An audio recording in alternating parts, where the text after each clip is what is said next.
ಹುಟ್ಟಿದವರು ಬಹಳ ಒಂದು ಇಂಟೆಲಿಜೆಂಟ್ ವ್ಯಕ್ತಿಗಳಾಗಿ ಹುಟ್ಟಿರ್ತಾರೆ. ಸ್ಕಾಲರ್ಸ್ ಹುಟ್ಟತಕ್ಕಂಥ ಒಂದು ಕಾಂಬಿನೇಷನ್ ಬರುತ್ತೆ. ಬಟ್ ಸ್ವಾತಿ ನಕ್ಷತ್ರದವ್ರಿಗೂ ಸ್ವಲ್ಪ ಕೋಪ ಸ್ವಲ್ಪ ಜಾಸ್ತಿ ಬರ್ತಕ್ಕಂಥದ್ದು. ರಾಹುವಿನ ತತ್ವ ಇರೋದ್ರಿಂದ ಸ್ವಲ್ಪ ಕೋಪನ ಕಂಟ್ರೋಲ್ ಮಾಡಬೇಕು. ಬಹಳ ಇಂಟೆಲಿಜೆಂಟ್ ಇರ್ತಾರೆ, ಬಟ್ ಅದನ್ನ ಜ್ಞಾನದ ಕಡೆ ಸ್ವಲ್ಪ ಹೆಚ್ಚಾಗಿ ಅವರು ಕಾನ್ಸಂಟ್ರೇಟ್ ಮಾಡಬೇಕು ಅಂತ ಹೇಳ್ತೀವಿ. ಒಳ್ಳೊಳ್ಳೆ ಸ್ಕಾಲರ್ಸು, ಒಳ್ಳೆ ಇನ್ವೆಂಟರ್ಸು, ಆಮೇಲೆ ವಿಶೇಷವಾಗಿ ಡಾಕ್ಟರ್ ಓದತಕ್ಕಂಥ ಆಸೆ ಬಹಳ ಹೆಚ್ಚಾಗುತ್ತೆ ಸ್ವಾತಿ ನಕ್ಷತ್ರದಲ್ಲಿ ಇರ್ತಕ್ಕಂಥವ್ರಿಗೆ. ಮತ್ತೆ ಒಂದು ಬಹಳ ಕ್ಲೆವರ್ ಆಗಿರೋದ್ರಿಂದ ಸ್ವಲ್ಪ ಕೂಡ ತುಂಬಾ ಓವರ್ ಕ್ಲೆವರ್ ಆಗಿರೋದ್ರಿಂದ ಮೋಸ ಹೋಗ್ತಕ್ಕಂಥ ಚಾನ್ಸಸ್ ಹೆಚ್ಚಾಗುತ್ತೆ.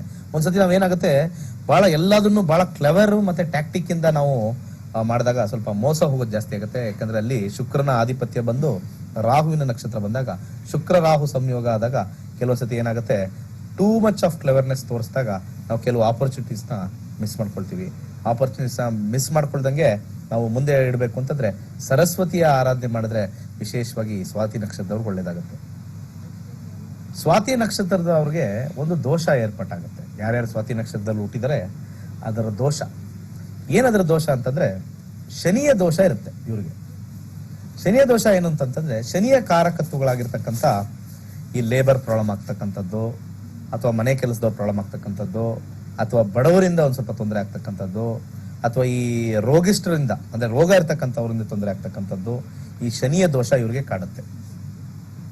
ಈ ಕಾಡುತ್ತೆ ಅಂದಾಗ ಫಾರ್ ಎಕ್ಸಾಂಪಲ್ ನಾವೇನಾದ್ರು ಮುಂದೆ ಹೋಗ್ತಾ ಹೋಗ್ತಾ ಒಂದು ಒಳ್ಳೆ ಪೊಸಿಷನ್ ಹೋದಾಗ ಈ ಕೆಳವರ್ಗದ ಒಂದು ಜಾಬ್ ಅಲ್ಲಿ ಇರ್ತಕ್ಕಂಥವ್ರಿಗೆ, ಈ ಸೆಕ್ಯೂರಿಟಿ ಗಾರ್ಡ್ ಇರ್ಬೋದು, ಅಥವಾ ಈ ಏನಾದ್ರು ಸರ್ವ್ ಮಾಡ್ತಕ್ಕಂಥವ್ರು ಇರ್ಬೋದು, ಅವರಿಂದ ನೀವು ಬಹಳ ಒಂದು ಮರ್ಯಾದೆ ಕೊಟ್ಟು ಅವ್ರಿಗೆ ಮಾತಾಡ್ತಕ್ಕಂಥದ್ದು ವಿಶೇಷವಾಗಿ ನೀವು ಕಲ್ತ್ಕೋಬೇಕು. ಇಲ್ಲ ಅಂದ್ರೆ ರಿವೋಲ್ಟ್ ಆಗ್ತಕ್ಕಂಥದ್ದು, ಎಸ್ಪೆಷಲಿ ಸ್ವಾತಿ ನಕ್ಷತ್ರದಲ್ಲಿ ಹುಟ್ಟಿದವ್ರಿಗೆ ಬಹಳಷ್ಟು ಎಫೆಕ್ಟು ಈ ಕೆಲಸದಿಂದ ಆಗ್ತಕ್ಕಂಥದ್ದು.